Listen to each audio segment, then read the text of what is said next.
Hi guys, welcome back to another video of Alen Recaps. Today I'm going to explain the movie 4x4 released in the year 2019.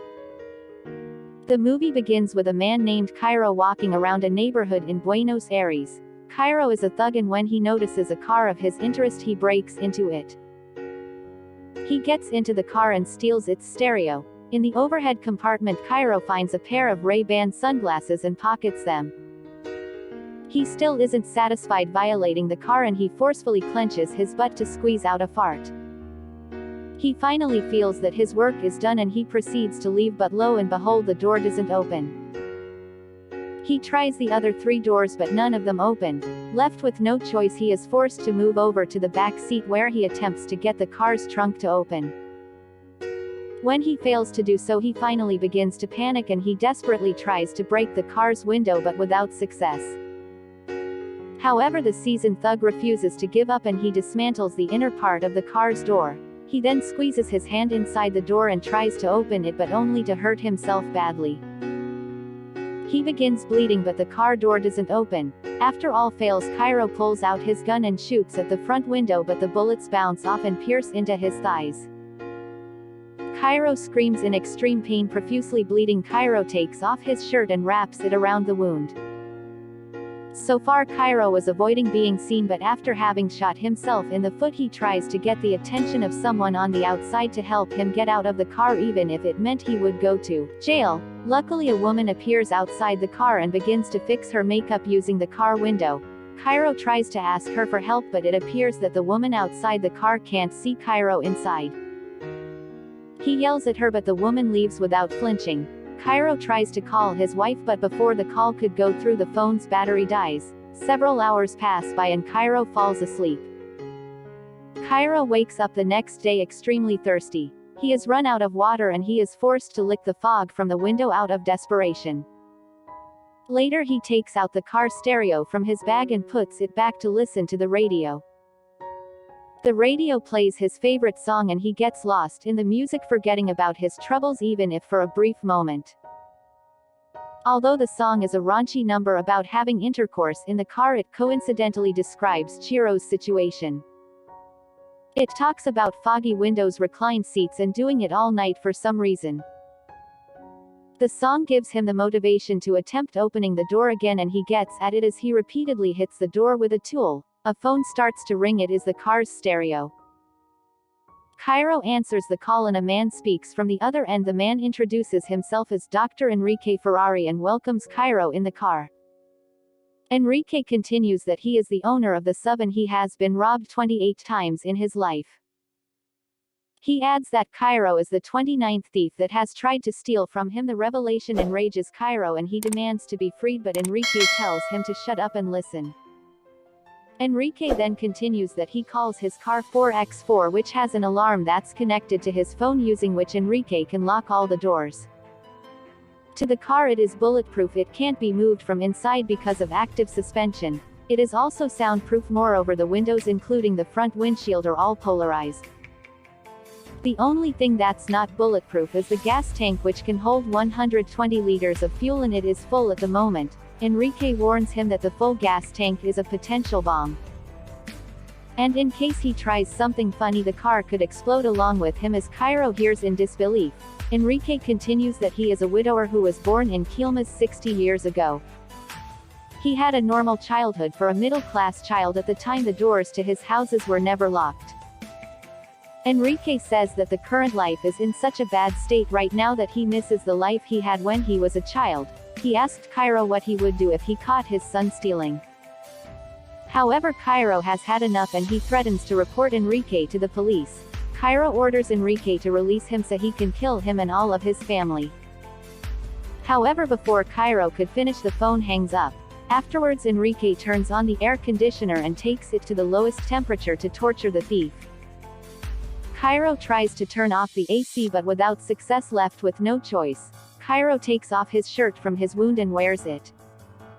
To stop his foot from bleeding he tears a part of his jeans and wraps it around his wound. After torturing the thief for a good hour, Enrique again calls him and again asks him what he would do if he caught his son stealing. He tells him that he will give him water if he answers the question correctly. Cairo answers the question, but it doesn't satisfy Enrique. Cairo pleads with him to stop saying that he has learned his lesson, but Enrique could care less, and he again tells Cairo about an incident.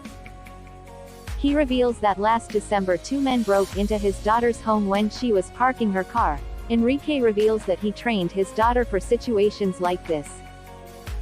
She always avoids making eye contact and always has money prepared to hand out. However, the training wasn't enough and the robbers put a gun to Enrique's grandsons for 3 hours. However, Cairo is not interested in Enrique's stories and questions him what kind of a doctor deprives a wounded person of water.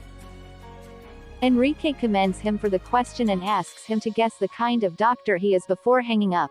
As Cairo brainstorms, a police car arrives and stops in front of his sub. Cairo is again filled with hope and he tries to get the attention of the policeman, but the policeman gives the sub a ticket instead and leaves. Several hours later, Enrique calls again and asks Cairo his full name and his ID number in exchange for water. After Cairo complies, Enrique guides him to the water in the washer hose in the back. The water is light blue in color, but a dehydrated Cairo could care less and gulps down the water. Breathing a sigh of relief, however, Cairo is still hungry and without food, so he is almost forced to eat one insect that has somehow made its way into the car. Later, Chiro checks his wound and learns that it's turning yellow and he also has a fever. Enrique decides to give him a break and he turns on the AC for Cairo so he could cool down and reveals that he is also sick. Enrique is dying of cancer and the doctors have told him that he has got a year to live. As Enrique continues to blabber, Cairo takes off his clothes and passes out. Chiro's body has also turned yellow. Later, Cairo goes through the car manual looking for a way to escape, but only to eat its page in sheer desperation and frustration. Cairo is really at his lowest point and he pisses in a container and drinks his own piss to quench his thirst. Suddenly things look great for Cairo when a burglar tries to break into the sub, giving him hope. However, the thief is spotted by passerby and they beat him up and hand him to the police. Soon the night falls and dehydration and hunger turns him into a philosopher. He notes how a small percentage of people have so many things that need to be distributed so everyone can enjoy them. He further adds that the world is full of poor people with laws made by rich people for rich people. Cairo claims that he will not obey them even if they gun him down. He reveals that's why he became a thief, just like his father and grandfather. The next day, Enrique calls him again and reads him the newspaper. Enrique says that he is in a good mood, so he guides him to a hidden chocolate bar behind the brakes. After spending all day resting and observing the people in the neighborhood, Cairo again repeatedly strikes on one of the doors he managed to strip down to its metal part from the inside. Eventually he manages to create a small hole in the door that opens outside. He screams through the tiny hole to attract someone's attention, but without success. Enrique later calls and reveals that he has contacted Chiro's family. Hearing his family's name, Cairo tears up and warns Enrique against harming them. He then tearfully asks what he did to him to deserve this. However, Enrique doesn't stop and he pulls out Chiro's criminal record and reveals that Cairo has killed a person. Before a tearful Chiro denies having killed anyone. Enrique has receipts and he reveals that Cairo broke into the home of the Salerno brothers in Baracas to rob them, but they tried to fight back and Chiro shot them with his gun. Enrique also brings up an old bus driver that Cairo badly beat up. However, Cairo still refuses to take responsibility and blames the driver for not letting him rob the passengers.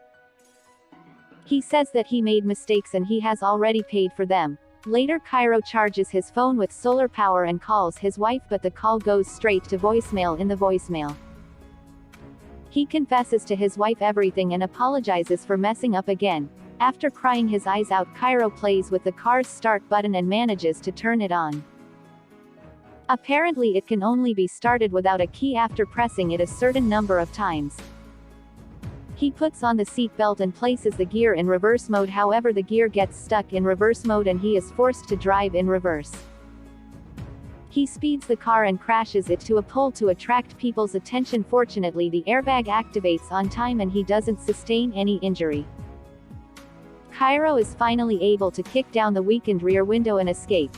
He is in extreme pain, but he manages to drag himself to a nearby gas station eatery where he helps himself to some food. As he relishes every bite of his food, the eatery's manager orders him to pay for the food and leave immediately. This enrages Cairo and he shoots the manager. Cairo then wakes from his sleep and he realizes that he was dreaming and he is still stuck in the car. Enrique calls again and Cairo threatens to commit suicide, but it fails to phase the former. Fed up, Shiro puts his gun to his mouth and pulls the trigger, but the gun gets stuck. Enrique laughs at the thief's misery and asks him to look in front of the car, finally revealing himself. Enrique gets in the car with him. Cairo is extremely fatigued and he doesn't even have the energy to escape. Enrique tends to Chiro's wound and afterwards gets distracted in a work call as Cairo seemingly falls asleep.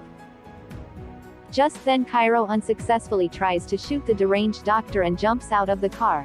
He is finally out and he fires a shot in the air to call for help. However, Enrique again gets to him and tries to drag him back to the sub. A policewoman spots the two and orders the doctor to drop the gun. 2 hours pass by. People, media and police have surrounded the area, but Enrique refuses to let Cairo go, saying he is the victim of the thief. After all fails, the police call retired negotiator Julio Amadio, who asks the doctor what he wants. Enrique then lists a range of problems that he faces every day that the government doesn't do anything about because at least no one got hurt. Enrique says while walking to his office he has to avoid 2,000 dog poops on the street because the dog owners don't clean after their pets. When no one's looking, the public resonate with Enrique and they cheer for him. Julio refuses to give up and continues to talk to Enrique and eventually convinces him to let Cairo go. The police arrest Cairo and Julio asks Enrique to surrender, but he gets in his car after placing a timer on top of his car. Julio suspects that it's a bomb and orders everyone to back up. The SUV explodes, killing Enrique, but not before igniting a fire in every commoner's heart. That was all from the video. I hope you liked it. Subscribe for more content like this. And hit the like button to help us out. Also leave a comment if you want us to recap your favorite movie. Until next time, take care.